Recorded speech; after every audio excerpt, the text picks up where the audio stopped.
Inspirator yang berikutnya ini sering sekali mengikuti atau menghadiri kegiatan-kegiatan di bidang seni. Dia adalah mengikuti berbagai exhibition atau pameran virtual Peace in Chaos di tahun 2022, di tahun 2020. Kemudian pameran virtual Hari Disabilitas Kemensos 2021, lalu juga mural collaboration Jogja Disability Art Yogyakarta ID and Murals Cardiff Wales UK, kemudian juga exhibition Jogja International Disability Art Biennial, kemudian virtual exhibition National Women, kemudian Art and Pandemic 2021. Ini sebuah pribadi yang sangat luar biasa yang perlu kita dengar suaranya, inspirasinya seperti apa. Oke, hadirin tolong bantu saya untuk memberikan sambutan yang meriah untuk Kadek Wiwindari.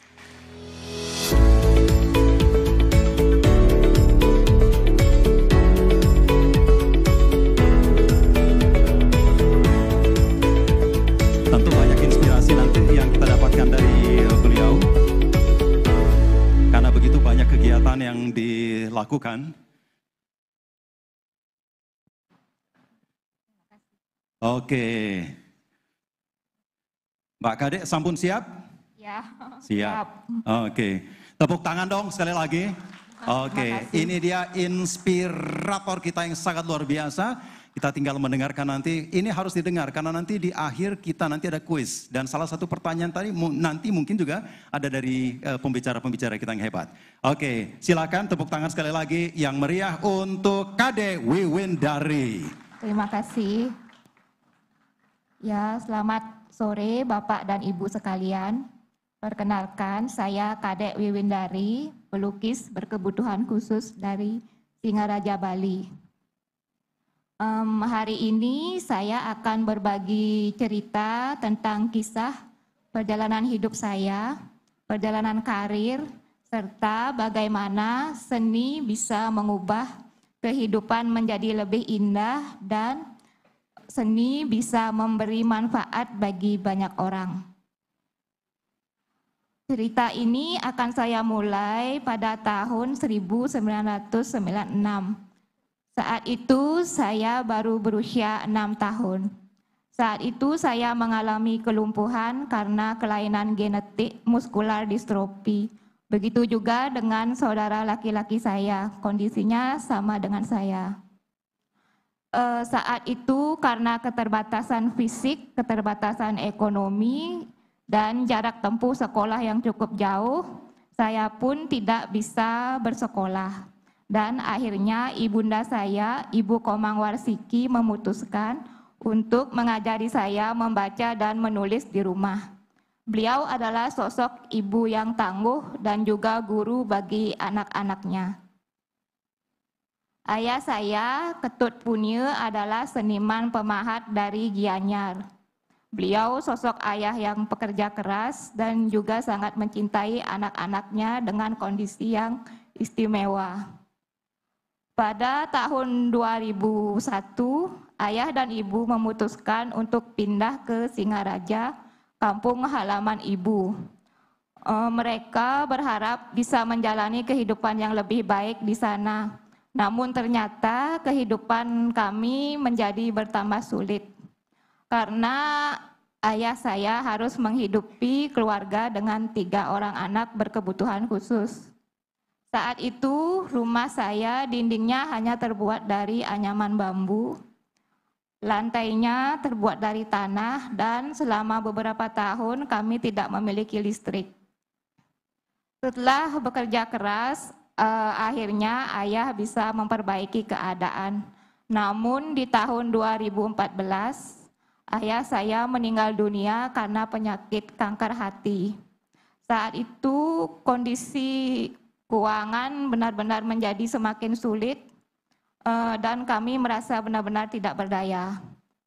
6 bulan setelah kepergian ayah saya mencoba untuk bangkit. Saya mencoba belajar melukis secara otodidak agar bisa menggantikan beliau sebagai tulang punggung keluarga. Dan itu pun hanya bisa di atas kertas karena saya tidak memiliki uang untuk membeli kanvas dan cat yang memang harganya cukup mahal. Tapi bersyukur pada saat itu ada seorang pengusaha dermawan, namanya Bapak Santiawan. Beliau datang ke rumah saya berkunjung dan melihat hasil lukisan saya di kertas. Beliau sangat mengagumi dan menyukainya, kemudian beliau memberikan saya bantuan alat-alat lukis. Dengan harapan kedepannya saya bisa mandiri dari segi finansial dan bisa menjadi seniman yang hebat.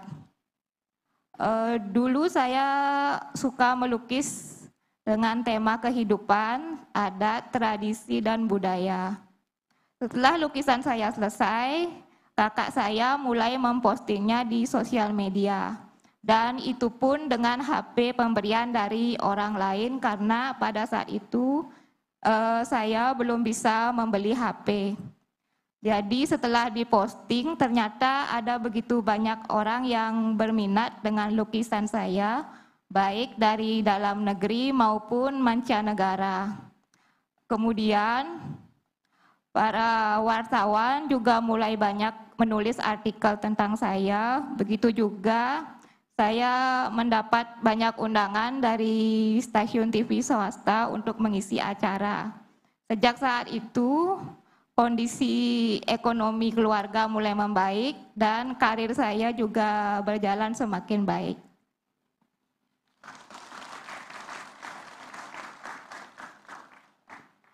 Pada tahun 2017, saya mulai aktif mengikuti pameran dan juga lelang amal. Biasanya dari hasil lelang amal akan saya donasikan untuk membantu penyandang disabilitas yang kurang mampu, baik berupa sembako maupun dana. Terkadang saya juga memberikan modal usaha kecil untuk teman-teman disabilitas yang mau memulai usaha. Dengan harapan agar mereka bisa lebih mandiri dari segi finansial dan bisa menjalani kehidupan dengan lebih semangat. Salah satu yang saya bantu namanya Kade Agus. Dia menjual dupa dan juga parfum. Salah satu yang menjadi kebahagiaan saya adalah saat dia mulai mengikuti jejak saya. Saat jualannya laris, dia pun tidak lupa untuk menyisihkan dan membantu sesama penyandang disabilitas yang membutuhkan. Dengan cerita saya hari ini, itu membuktikan bahwa penyandang disabilitas, mereka pun bisa berdaya, bisa berkarya, asalkan mendapatkan dukungan dan juga bantuan yang tepat. Mereka butuh kesempatan dan juga dorongan semangat dari pihak-pihak yang memang bisa membantu mereka. Contohnya saya yang mendapatkan bantuan kanvas, Kade Agus yang mendapatkan modal usaha kecil, dan kakak saya penyandang disabilitas juga, Agus Setiawan. Dia sekarang menjadi penulis meskipun dia tidak pernah menempuh pendidikan formal. Dia bisa menjadi penulis berkat bantuan HP dan komputer bekas dari seorang yang dermawan.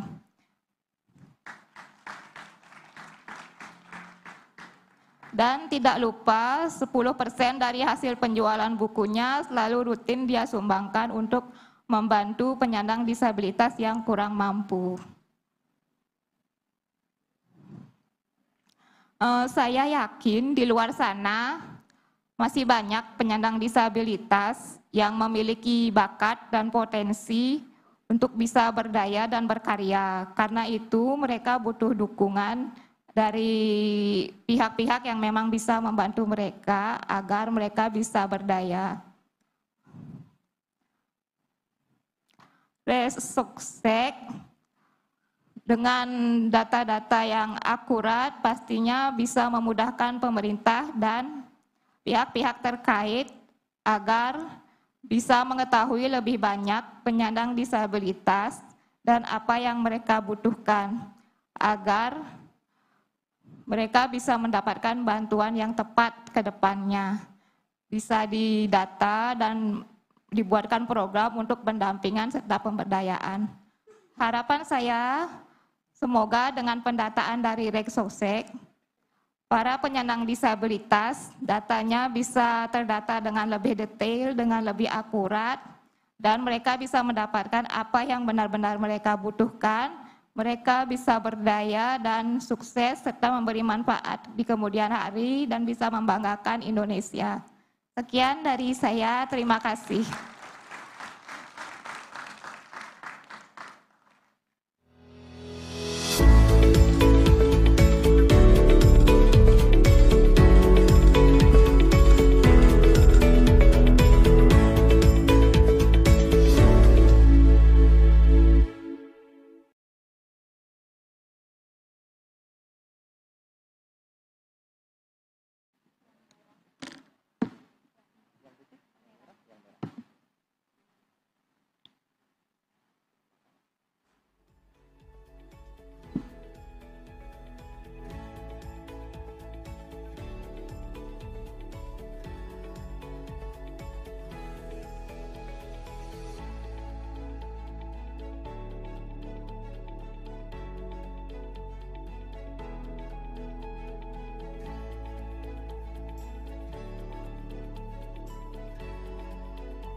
Oke, baik, ini live bagaimana Kade Wiwindari ini melukis di atas kanvas. Kalau kita mendengarkan ceritanya tadi saya memang sangat-sangat memperhatikan kalau kita meratapi nasib, tetapi Kade berbeda, dia melawan. Kemudian ternyata dengan kemampuannya akhirnya bisa mendunia. Dari cerita tadi memang ada beberapa, saya juga termasuk salah satu penikmat tulisan-tulisan mereka, termasuk si Kade Agus tadi yang salah satu disebutkan. Selain menjual dupa, ya Kade Agus juga sekarang adalah seorang penulis buku. Dan kayaknya sudah 2 buku yang dikeluarkan. Dan ini adalah sesuatu yang mendobrak kata orang keterbatasan-keterbatasan. Einstein mengatakan bahwa ketika pikiran kita dikungkung, ya, maka fisik kita pun juga terkungkung. Tetapi ketika kita memulai melakukan berpikir yang besar, maka hal itu pun juga akan terjadi. Apa yang kita pikirkan, itulah kita. Kita nikmati sekarang bagaimana proses Wiwin ini melukis di atas kanvas. Semoga nanti ada seseorang yang mungkin lelang gitu ya. Boleh juga ya. Semoga nanti ada yang berminat untuk mendonasikan hasil lukisan dari Wiwin ini.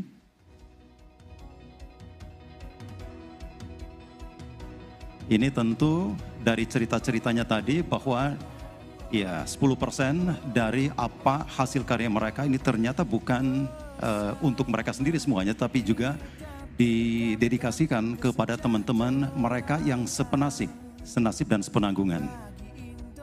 Kita akan lihat nanti seperti apa hasil karya Wiwin ini.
Kita mencoba untuk melihat apa sih yang digambar. Oh, ternyata ini lukisan khas Bali, penari Bali. Iya, ya, penari Oke. Bali. Oke, kenapa harus penari Bali? Apakah ada alasan tersendiri? Iya, karena tarian Bali indah dan memang menjadi bagian dari budaya Indonesia. Serta memang tarian Bali lukisannya sangat disukai oleh banyak orang selama ini, bahkan dari mancanegara. Oke. Tadi kan Win cerita tentang apa yang terjadi ketika melukis, kemudian ternyata diminati bukan hanya orang dalam negeri tapi luar negeri.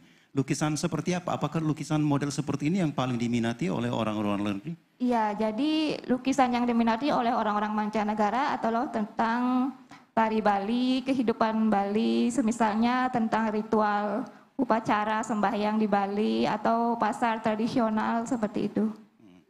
Oke, Wiwin, sampai sekarang kira-kira karya Anda sudah berapa jumlahnya? Puluhan, ratusan, ribuan? Selama 7 tahun berkarya sudah ratusan, dan itu tersebar di seluruh Indonesia dan di mancanegara mulai dari Australia, Amerika, Portugal, Jerman, dan masih banyak lagi. Tepuk tangan dong, coba, luar biasa. Ya. Dan itu mereka datang membeli lewat online ataukah mereka datang langsung ke galerinya Wiwin? Sebenarnya saya tidak memiliki galeri, saya hanya tinggal di desa dengan rumah yang sederhana. Tapi di sana ada sebuah hotel, nah ada manajernya yang sering mengajak tamu ke sana. Jadi dia yang membantu untuk mempromosikan kepada tamu-tamunya. Wiwin, apa lukisan Wiwin yang paling berkesan bagi para tamu itu sehingga mereka akhirnya mengoleksi? Jadi mereka bilang bukan hanya sekedar membeli keindahannya, tapi mereka juga mendapatkan spirit dari pelukisnya. Oke, tepuk tangan dong, ya kan? Bukan hanya apa yang warna ada di atas kanvas ini, tapi spiritnya itu yang sangat luar biasa.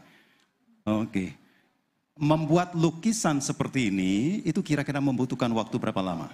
Kalau dengan ukuran kecil seperti ini sekitar 4 hari. 4 hari. Kalau untuk ukuran yang lebih besar sekitar 60 kali 90 itu bisa sampai 2 minggu karena memang saya menggunakan cat minyak, harus menunggu dia kering dan saya memang memiliki ciri khas yaitu detail, jadi memang cukup lama. Selain itu, karena saya mengalami kelainan genetik muskular ditrofi, tangan dan tubuh saya juga kesulitan sehingga itu memakan waktu yang cukup lama. Saya kesulitan untuk bergerak. Oke, ini jualnya lewat online ya? Ada yang online gitu? Iya, apakah iya. dibuat semacam story sehingga ada apa ya? Ada apresiasi dari mereka? Oh ternyata ini dilukis oleh seorang kaum difabel? Memang kebanyakan dijual online dari Facebook dan Instagram. Saya posting di Instagram pribadi. Jadi pemesan memang kebanyakan dari online. Oke, pemesan dari online. Sampai sekarang sudah ada banyak kira-kira yang memesan lukisannya? Ya sudah, saya masih mengerjakannya di rumah dan ada beberapa yang sudah dikirim juga untuk pameran tanggal 3 Desember di Jogja. Itu adalah proyek Penpal, jadi kolaborasi 3 negara antara Indonesia, Inggris, dan Nigeria. Jadi saya mewakili Indonesia bersama 2 teman saya, Butong dan Hana. Boleh dong tepuk tangan. Mewakili Indonesia, ada 3 orang yang mewakili Indonesia ya, terpilih mewakili Indonesia untuk mengikuti itu ya? Iya. Oke, luar biasa. Sedang dalam proses? Oke, baik. Boleh para Bapak dan Ibu kita berikan sambutan yang meriah sekali lagi. Ya, seorang yang punya talenta yang sangat-sangat luar biasa menginspirasi kita. Ini selesainya 3 hari kemudian. Jadi nanti para Bapak dan Ibu yang berminat boleh nomor yang bisa dihubungi berapa? Oke. Oke, sebentar. Oke. Ya nanti cari saja Instagram saya, Winda Karunadita. Setelah selesai akan saya posting di sana dan 50% hasilnya untuk membantu penyandang disabilitas. Wow, luar biasa. Makasih, terima kasih. Sekali lagi dong tepuk tangan yang meriah, sangat luar biasa. Hari ini kita mendapatkan cerita-cerita dari sang inspirator yang sangat luar biasa. Bukan hanya memikirkan diri sendiri, tapi juga memikirkan semesta, memikirkan yang lain.